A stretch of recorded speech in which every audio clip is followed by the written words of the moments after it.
collecting home medications using the Nebraska Prescription Drug Monitoring Program. One of the benefits of using Nebraska's PDMP is being able to verify a home medication list against the PDMP information, which houses all dispenses, including controls and non-controls for patients living within Nebraska, as well as those patients available through interstate data sharing. Let's review a patient example. A new patient, Stan Lee, date of birth 11/12/1954, has just come into the clinic and provided Nurse Clara with a handwritten home medication list. Unfortunately, Mr. Lee is unaware how many tablets of nebivolol he takes, his Lexapro dose, and the name of his heartburn medication. But that's okay. Nurse Clara can find the answers in the PDMP, along with any other medications Mr. Lee may be taking that did not make the list. To start, Clara must log in to the PDMP portal and view the patient query screen. On the patient query page, Clara must input the patient's first and last name. These are required fields. To narrow down the search even further, Clara adds the date of birth to ensure the correct patient is found. Note that if Clara does not find the patient with the full name search, there is the option to use the Wildcard Search. To do a Wildcard Search, type part of the first or last name and add an asterisk, such as STAN asterisk. There is also the option to use the Search Any First and Last Name Combinations function to look for instances where the patient's first and last names might have been reversed, such as Stan Lee versus Lee Stan. The medication search results show pertinent medication dispense information, including the date the dispense was filled, dispensed quantity, prescriber, pharmacy, and the day's supply. Date filled indicates the date that the pharmacy processed the prescription, and date sold indicates the date that the patient received the medication. By reviewing the PDMP patient medication list, Clara can clarify the information provided by Mr. Lee. On 10/9/2020, the pharmacy dispensed nebivolol 60 tablets for a 30-day supply.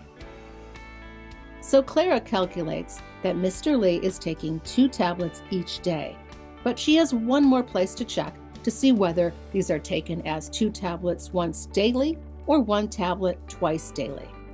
To find further information about how Mr. Lee takes nebivolol, as provided by the dispensing pharmacy, select the medication name link to open the dispense details. Then scroll to the bottom of the dispense details screen and select View Full ASAP History. Then scroll to the dispensing records section and look for the RX SIG. If the pharmacy has provided this information to the PDMP, Clara will be able to see the exact instructions given to the patient on how to take this medication. Clara now knows Mr. Lee should take 1 tablet by mouth twice daily. The Lexapro is listed in the PDMP by its generic name, escitalopram, and Clara can now clarify that the dose for Mr. Lee is 20 milligrams.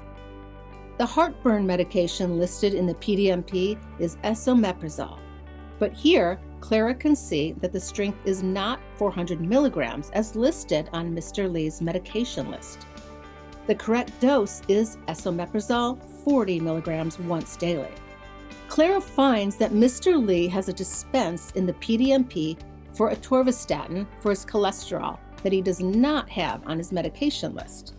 From the PDMP, Clara can see that Mr. Lee picked up a 30-day supply of atorvastatin 10 milligrams within the past month. When Clara asks Mr. Lee if he is still taking the atorvastatin, she discovers that Mr. Lee stopped taking this medication last week because of severe leg cramping and pain. Clara then alerts the doctor to Mr. Lee's adverse reaction to atorvastatin so that they may discuss alternate therapies to control Mr. Lee's cholesterol. And finally, Clara finds that Mr. Lee had a prescription for a compounded cream dispensed recently.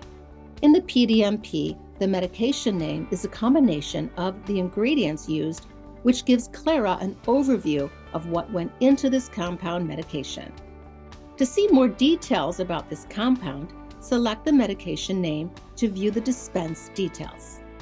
To see more about how this compound was made, Clara can scroll down to find the compound drug ingredient details section. There are times when the National Drug Reference Database does not have information about an NDC or National Drug Code used by the dispensing pharmacy. When this happens, the medication name will state details not available, but the compound drug ingredient details lists the NDC number so that Clara can either look up the NDC information on a search engine or contact the pharmacy for more information on the ingredients of this compound. Now, Mr. Lee has a complete home medication history that can be used for a clinic visit, medication reconciliation, case management, or medication therapy management. Good work, Clara! If you have further questions, please contact PDMP at synchealth.org or 402-506-9900, extension 1. Thank you for watching this video.